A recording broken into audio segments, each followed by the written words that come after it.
Keep trying. Maybe next time. He smiled when he said it, like he was doing me a favor. Like his words hadn't just sliced into the back of my throat and sat there, burning. That was the 13th time. 13!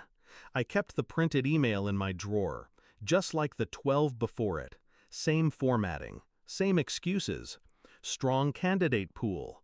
Next quarter's your shot. Management has other priorities. No mention of the weekends I worked, the holidays I skipped, the clients I kept from walking.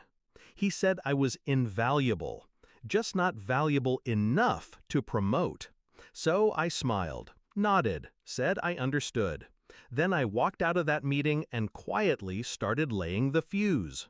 6 years ago, I started as an analyst, green, hungry. He told me I had the eye, that rare instinct for patterns, timing, pressure points. I believed him, worked like hell to prove he was right. And every year when review season came around, I sat across from him and waited for the door to open. It never did. He kept me close, used my ideas, praised my discipline, but always with that invisible ceiling right above my head. He needed someone to do the work, to clean the messes, to make him look visionary. I played the part for too long. But something changed after the 13th rejection. Not rage, not even sadness, just clarity. If they wouldn't give me the seat I earned, I'd take the table. I didn't quit, not yet. Instead, I studied, nights and weekends, built a portfolio outside the firm, clients I could take with me, quiet investors looking for sharper leadership, people who liked that I was the ghost behind the deals.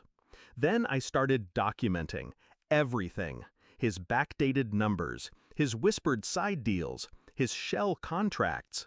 He got lazy the higher he climbed, trusted that I wouldn't bite the hand that never fed me. By month 3, I had enough to ruin him. But that was never the plan. Ruin is loud, messy. I wanted erasure. Month 4, I had dinner with his biggest client, off the record, just conversation, wine, war stories. Turns out the client had always assumed I was a partner. When I told him I was still mid-level, he blinked, said, "You're the reason this firm's not underwater." I smiled, didn't disagree. That night, he asked if I'd ever considered starting something of my own. Month 5, I said yes. Registered the firm quietly, leased a small office, hired 3 of the best people he'd overlooked for years, 2 of whom were already updating his systems behind the scenes, 1 of whom had admin access to the master client list. You'd be shocked how fast loyalty shifts when people realize you were the reason they succeeded. Then came month 6. I sent 1 email, no fanfare, just a 10:01 a.m. timestamp and my resignation letter. Effective immediately. No explanation, no gratitude. By 11:30, he'd called 5 times. By noon, he'd emailed twice. At 2 p.m., I saw him standing outside my building, lost. By then, it was already over. Because that morning, every client I'd nurtured, every deal I'd kept alive, walked out with me. I didn't ask them to. I didn't need to. They knew where the real value came from. By 4 p.m., the firm's stock dipped 12%. By 6 p.m., the board called an emergency meeting. By midnight, his email account was deactivated. I didn't answer a single one of the 48 missed calls. 3 days later, he showed up to my new office. Not a word of greeting, just stood in the doorway, face pale. "You used me," he said. I looked up, calm. "You used me for 6 years."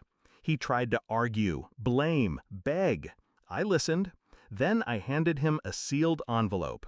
Inside, a printout of the 13 rejection emails, highlighted, annotated, and 1 line handwritten across the bottom, "It's not personal. Maybe next time." I dismissed him with a nod.